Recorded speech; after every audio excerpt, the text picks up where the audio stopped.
ನೀನೇ ಇರುವ ಶ್ರೀಮಲೆಗೆ ನಾವೆಂದು ಬರುವುದು ಹೂಮಲೆಗೆ.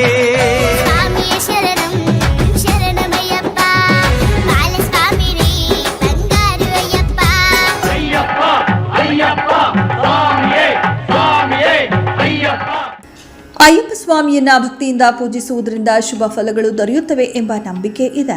ಅಯ್ಯಪ್ಪನ ಮಾಲಾಧಾರಿಗಳು ಶಬರಿಮಲೆಗೆ ಹೋಗುವಾಗ ತಪ್ಪದೇ ಒಂದು ಮಂತ್ರವನ್ನ ಪಠಿಸುವುದರಿಂದ ಒಳಿತಾಗತ್ತೆ ಎಂದು ಜ್ಯೋತಿಷಿಗಳು ತಿಳಿಸಿದ್ದಾರೆ. ಅದು ಯಾವ ಮಂತ್ರ ಎಂಬುದನ್ನ ನೋಡೋಣ.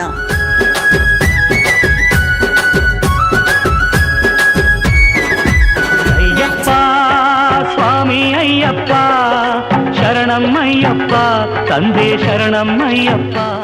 ಅಯ್ಯಪ್ಪ ಸ್ವಾಮಿಯನ್ನ ಹುಲಿಯ ಮೇಲೆ ಕುಳಿತಿರುವವನು, ವೀರಾದಿ ವೀರನು, ರಾಜಾದಿ ರಾಜನು ಎಂದೆಲ್ಲ ಭಜನೆಯಲ್ಲಿ ನೆನಪಿಸಿಕೊಳ್ಳುತ್ತಾರೆ. ಮಾಲಾಧಾರಿಗಳು ಅಯ್ಯಪ್ಪ ಸ್ವಾಮಿಯ ಮಾಲೆಯನ್ನ ಧರಿಸಿದ 41 ದಿನಗಳ ಕಾಲ ಬೆಳಗ್ಗೆ ಮತ್ತು ಸಂಜೆ ಸ್ನಾನದ ನಂತರ ಪೂಜೆಯ ಸಮಯದಲ್ಲಿ ಭಜನೆಯನ್ನ ಮಾಡುತ್ತಾರೆ.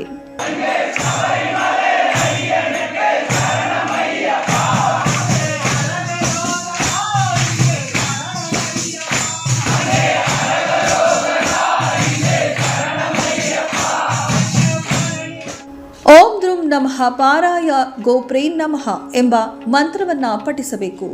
ಈ ಮಂತ್ರವು ಕಷ್ಟವಾದರೆ ಸ್ವಾಮಿಯೇ ಶರಣಂ ಅಯ್ಯಪ್ಪ ಎಂದು ಕನಿಷ್ಠ 108 ಬಾರಿ ಜಪಿಸಬೇಕು. ಈ ಮಂತ್ರವನ್ನ ಶ್ರದ್ಧೆಯಿಂದ ಜಪಿಸಿದ್ರೆ ಸುಖ, ಶಾಂತಿ ಮತ್ತು ನೆಮ್ಮದಿ ಲಭಿಸುತ್ತದೆ ಎಂದು ಹೇಳಲಾಗುತ್ತೆ. ನೀನೇ ಇರುವ ಶ್ರೀಮಲೆಗೆ ನಾವೆಂದು ಬರುವುದು ಹೂಮಲೆಗೆ.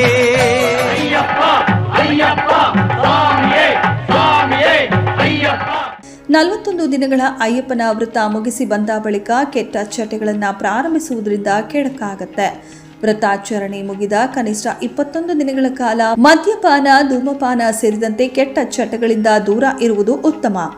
ಏರುಮುಡಿಯಲ್ಲಿರುವ ತುಪ್ಪ ಗಟ್ಟಿಯಾಗದೆ ದ್ರವ ರೂಪದಲ್ಲಿದ್ದರೆ ವ್ರತಾಚರಣೆಯನ್ನ ಸರಿಯಾಗಿ ನೆರವೇರಿಸಿಲ್ಲ ಎಂದು ಹೇಳಲಾಗುತ್ತೆ.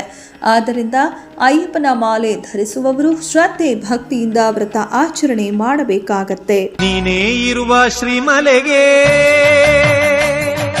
ನಾವೆಂದು ಬರುವುದು ಹೂಮಲೆಗೆ.